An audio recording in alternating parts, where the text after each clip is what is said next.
Always forgive your enemies, nothing annoys them so much.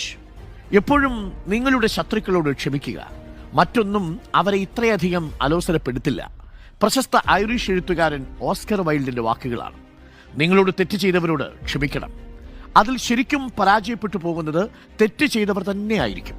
ഒന്നോർത്തു നോക്കിക്കേ, നിങ്ങളെ പ്രകോപിപ്പിക്കാനോ നിങ്ങളെ അസ്വസ്ഥമാക്കാനോ നിങ്ങളെ ഒക്കെ വല്ലാതെ ബുദ്ധിമുട്ടിക്കാനോ ഒക്കെ ആയിരിക്കും അവരത് ചെയ്തിട്ടുണ്ടാവുക. എന്നാൽ നമ്മളതിന് വലിയ പ്രാധാന്യമൊന്നും നൽകാതെ അതങ്ങ് വിട്ടുകളയണം.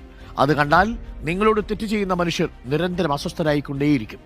മനസ്സിൽ കൊണ്ടു നടന്ന് അതൊരു പകയാക്കി മാറ്റാനോ തിരിച്ചു മോശമായി പ്രതികരിക്കാനോ ഒന്നും നിങ്ങൾ ശ്രമിക്കരുത്. ക്ഷമിക്കാനുള്ള മനസ്സുണ്ടാകണം. നമ്മളെ പ്രകോപിപ്പിക്കാൻ നടത്തിയ ശ്രമത്തെ നിർവീര്യമാക്കാൻ അതുകൊണ്ട് സാധിക്കും. ക്ഷമ എന്നത് ശരിക്കും പറഞ്ഞാൽ ഭയങ്കര പ്രയാസകരമാണ്. പെട്ടെന്നൊന്നും നമുക്ക് സാധിച്ചു എന്ന് വരില്ല. പെട്ടെന്ന് ദേഷ്യം വരും, പെട്ടെന്ന് ഇപ്പോൾ പ്രതികാരം അവരെ തീർത്ത് കളയണമെന്നൊക്കെ തോന്നും. പക്ഷേ പാഴാക്കുന്നത് നിങ്ങൾ